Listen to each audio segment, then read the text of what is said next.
Per poder gaudir d'una aigua de boca saludable cal fer-hi controls i tractaments des que s'agafa a les captacions fins que arriba a l'aixeta del consumidor.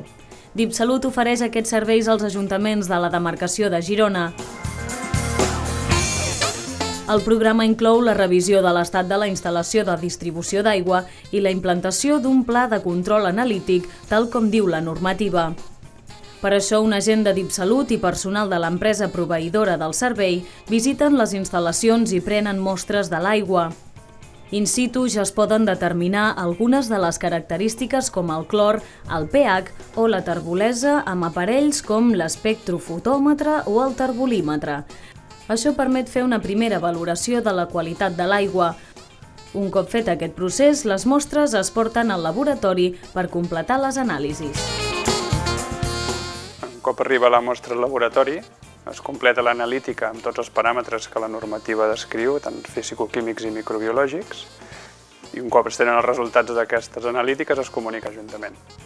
En el cas que algun d'aquests paràmetres suposessin un incompliment, es fa un nou mostreig d'aquell punt de mostra, es torna a analitzar el paràmetre que ha incomplert i si d'aquest nou anàlisi es verifica que l'incompliment segueix, es comunica a l'Ajuntament, es comunica a l'autoritat sanitària i es dicten les mesures correctores que s'han d'aplicar perquè això no suposi un risc per a la salut de les persones.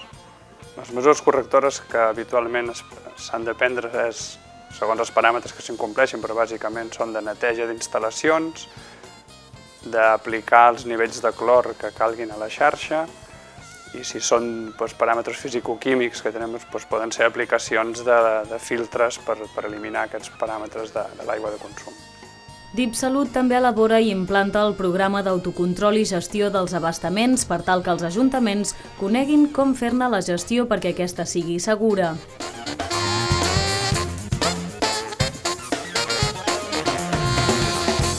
DipSalut ofereix un segon programa relacionat amb el control de l'aigua de consum humà que consisteix en valorar la qualitat que surt per l'aixeta del consumidor.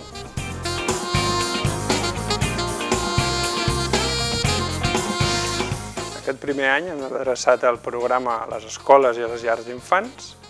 En futures edicions estem pensant que s'ha d'adreçar també a les vivendes particulars de la gent dels pobles. I el que pretenem el que es busca amb aquest programa és saber quina és la influència que tenen les instal·lacions en la qualitat de l'aigua.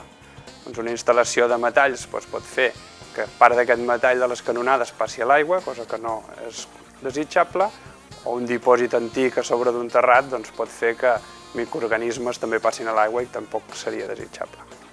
DipSalut també ofereix cursos de formació gratuïts pel personal manipulador dels abastaments i xarxes d'aigua de consum humà.